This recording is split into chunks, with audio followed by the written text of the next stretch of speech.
There's been a couple of things that marketing has had to evolve past. You talked about it. Marketing is no longer an MQL, throw it over the wall to sales, right? We've got to stay involved much longer.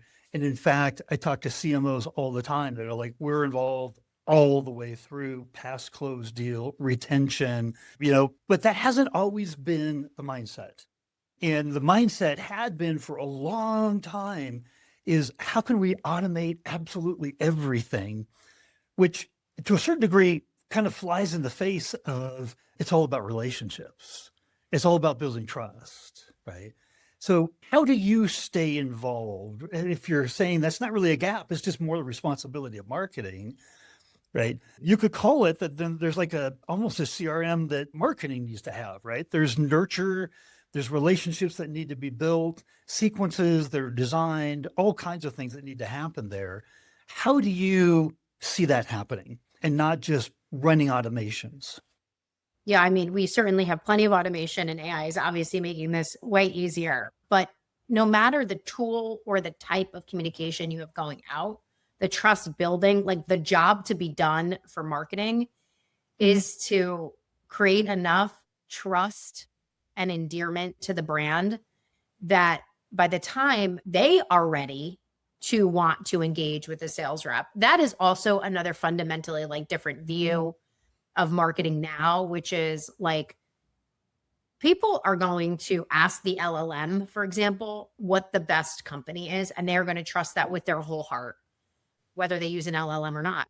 Trust is the thing that marketing has always tried to build, whether you did that through a bunch of automation or whatever else. But trust and endearment to the brand is still the job.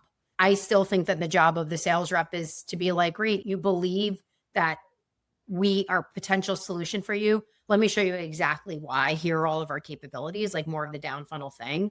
But if marketing didn't believe that like building trust end to end was the job, like then maybe that's fundamentally like where that person would need to like shift the mindset. But it's still all how do we make sure that we can connect with this person on what feels like a B2C level so that they're ready to buy this like B2B technology. I love your phrasing of that marketing's job is building trust end to end, right?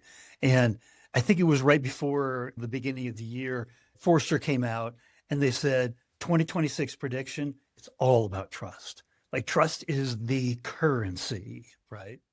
And by the way, this is why SEO started to do this and LLM started to do this. And again, whether we can debate all day how much to trust the LLM, that LLM is still being fed information from the internet, like sources that have all been written to suggest a particular tool in the first place. It's an aggregation of all the sources.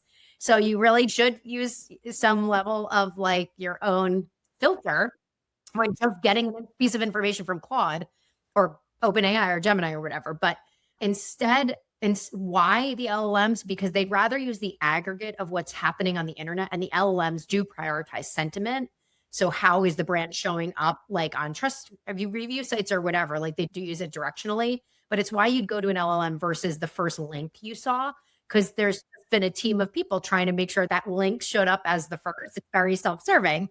So anyway, it's showing up everywhere in every like data point. This continues to evaluate that like when someone trusts the source or the information and the brand, obviously they're more likely to request information or show intent for that brand.